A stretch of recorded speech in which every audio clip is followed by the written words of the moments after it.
Wala po akong any connection sa showbiz. Pero akala nila yun, parang connected ako kay Miss Bianca Manalo, kay Mr. Jose Manalo, pero wala. Wala.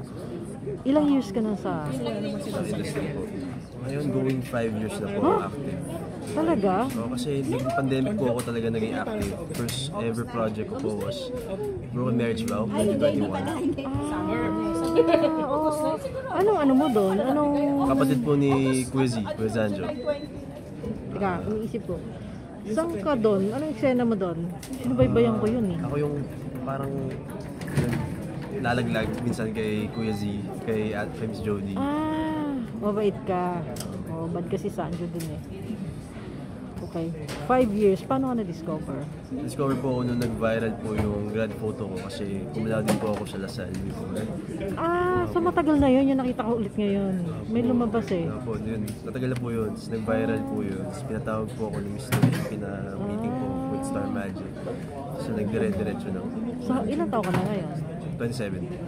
Pumasok po ako 2022. Okay. After that graduation, diretso ka ng Star Magic.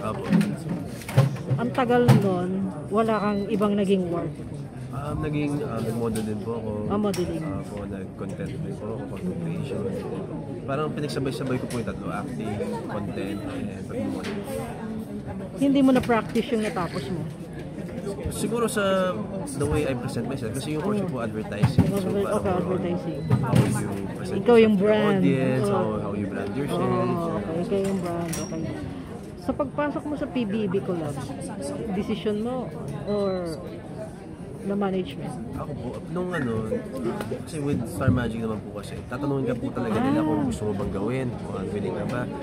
Noong una po talaga, sobrang buo yung decision ko kasi parang pag PBB kasi, di ba talagang yung buong pagkatao mo talagang giisa inyo. Pero sa akin, yung time na yun, parang wala naman na mawawala sa akin since itong showbiz, parang may time po talaga na naisip ko yung PBB na yung last straw ko when it comes to showbiz. Kasi okay naman na ako sa ibang career ko yun. When it comes to may content, okay na kumikita na ako ng maayos, may pangalan na rin kumbaga. Pero with showbiz, parang it's never happening. So parang para sa akin yung PBB last, parang sign ko na to na if ever pa hindi pa nag-work to, parang hindi talaga para sa akin yung showbiz. Pero yun po, surprise. Nung kung hindi nag-work, may plan B ka? Opo, meron po. Anong plan B mo? Sa fashion po. Fashion, yun na yun. Doon ka na mag-stick. Aminin natin yung fashion, hindi naman gano'n. Lagi, di ba? Mas, ayun nga po yung surprisingly, doon po talaga. Maraming kumukuha. Okay. Even prior to PBB, I was supposed to go to Fashion Week na may mga ganun na galing. Kaya, ibang bansa. akala ko, baka din para sa akin talaga yung showbiz, doon na lang ako mag-stick. Pumutok. Ayun nga po So, thankfully, pareho. God's grace. Yun, pagtatry natin. Pero ngayon, mas bibigyan po ng oras of course yung acting since may mga opportunities po na paparating or if may ever may latag. Nakapag-workshop ka na? Nung before po, nung pumas po Star Magic. Pero ngayon gusto ko mag-workshop ulit kasi Oo, kasi sasaba ka na sa acting. Mas marami ng audience na susubaybayan. Siyempre, gusto ko mabigay talaga yung 200% ko sa mga gagawin ko. So ngayong pumutok na, anong feeling ngayon na, wow, big winner ako? Ibang klase po kasi itong edisyon namin, ibang klase, lahat kami parang ingay deserving talaga ng title na big winner. Kaya yung parang ako yung mga napili na nabigyan sa akin itong title na yung big winner sa amin dalawa ni Mika. Laking bagay po. Parang until now, hindi talaga siya fully nagsisingkin sa akin. Yung mga votes nyo, may tumulong din ba ang family mo? I think po, talagang everyday sila na parang may mga ginagawa po silang parang drive, kumbaga. Hindi siya donation drive, pero parang nag-live po sila para makalikom na may mga ganun. Ang galing Tapos ngayon paglabas mo, meron ka agad malaking project. Yun nga po ang galing din po talaga ni Lord. Si Lord po talaga, sa kanya po talaga. Saka syempre po sa ABS na right after paglabas, busy talaga kasi grabe po yung promotion na binibigay po namin. Is this your first endorsement, if ever? Ay po. Ito magiging first endorsement mo kasali? First endorsement po sa... hindi naman po. May mga ilan na po before. Pero to this, ganito kalaking campaign, first time po. Oo. Kaya thankful to Acer ko. Kasi na-consider po ako sa brand. Hindi ka naglalaro ng games? Nag-ML po ako. Nag-ML? Pag on standby sa set, ML Nag-ML ka. Valorant, gano'n. ML lang talaga. ML lang. Kasi kailangan yung Valorant. Pag-aralan mo. Pag-aralan. Kasi...